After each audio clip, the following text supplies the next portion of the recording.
I don't like being right. Sometimes people get on here and they make a prediction that's against their team. People do this all the time. They'll bet against their team, and then that way, if their team wins, they're happy. If their team loses, they're also happy. I talked extensively throughout the offseason with Eric Hubbs, Brian Hoke, some other Yankees guys, uh, Jake Asman. I talked about how I don't like the way the Yankees are built. I don't think they're built for a championship. I don't like the way baseball is played these days. I go to baseball games now almost every night, and I just heckle the players. I say, hit the ball to the left side. They're shifting. Just hit it to the other side. So when I'm doing that every night at a baseball game, and I think a lot about the Yankees. And you know who else is doing that? John Sterling. John Sterling goes on the Yankees radio network and he's like, Susan, I don't understand. How come every single time Yankees get a man on second base and they can't even forget about scoring him, man on second base, no outs. They can't even move him to third.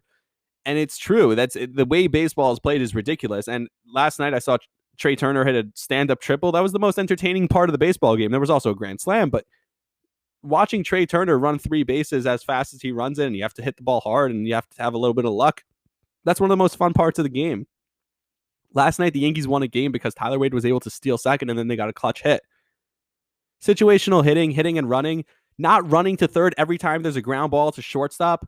That's part of the game. I said the Yankees have 0 fundamentals. They have 0 heart. They have 0 life. Now I'm ranting. Jeez.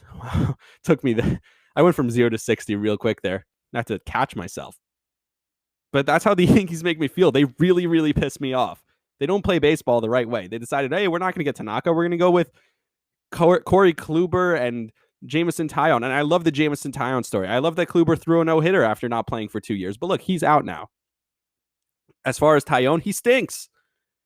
I wish he didn't. I think it's great. He came back from cancer. He came back from Tommy John twice. He's a great story. He's a great guy. He's a great interview.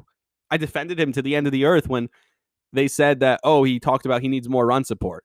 That quote was twisted. No, he does not need more run support. He never said that. He really gave his teams his vote of confidence. But he's not good. And then you just let Masahiro Tanaka walk. Look at what Taijuan Walker's been doing for the Mets. That's the guy who was cheap. That's the guy who Brian Hoke was talking about. Hey, I think the Yankees should have to actually go after him because that's the type of guy that Cashman likes. Boone has 0 intentions of getting thrown out of games. He doesn't care. He looks lifeless. The team looks lifeless. They don't care. Giancarlo Stanton, you might as well play him in the outfield because he's going to get hurt eventually anyway. So you might as well just play him in the outfield. And if he gets hurt, then you don't have to worry about him anymore. At least you don't have to worry about him. But starting him and then sitting him and starting him and sitting him only at DH because that's the only thing he can do. He never gets in rhythm. He strikes out every single time. You need him to go on a hot stretch where he's playing every single day in the lineup, but you can't have that because you need to put Aaron Judge at DH and you need to put this guy.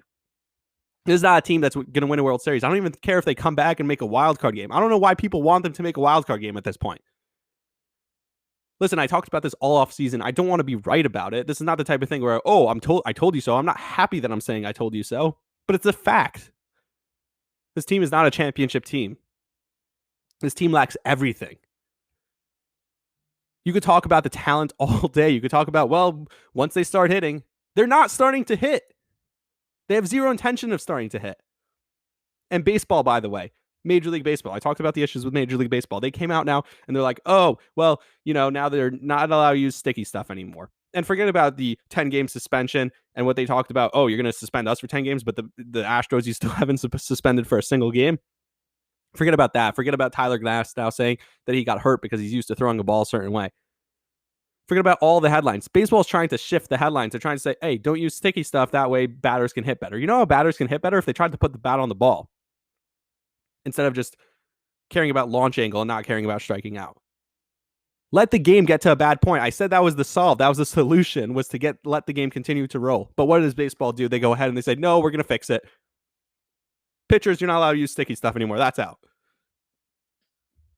That wasn't the problem. If you thought that was the problem with the game, you're the problem with the game. The problem with the game was that hitters don't care how to hit anymore. They don't know how to hit. They don't try and hit. They just try and hit homers. They strike out. They don't care. So the Yankees are they are the epitome of that. They're a bunch of guys. They don't know how to run the bases. They don't know how to field. They don't know how to hit. They don't know how to play situational baseball. and they're waiting for the 3-run home run, and they can wait for them today till tomorrow. It's never going to come. They're not winning a World Series. They have no life. This is not a baseball team that you build on a piece of paper. Sports, that's what's great about it. It has the human aspect. You need that in sports. And if a front office can't figure that out, how do you show it to them? You see guys like Tatis having fun, and it works. You know who's fun? The Mets. They have life. No matter who comes up, these no-name guys, Billy McKinney and Jose Peraza, and these guys are coming up. And they're having fun, and they're winning games doing it. You know why? Because they actually have life, and they actually play the game the right way. And then they have Jacob deGrom. He might be the greatest professional athlete I've ever seen in my lifetime, and I could talk about him for days.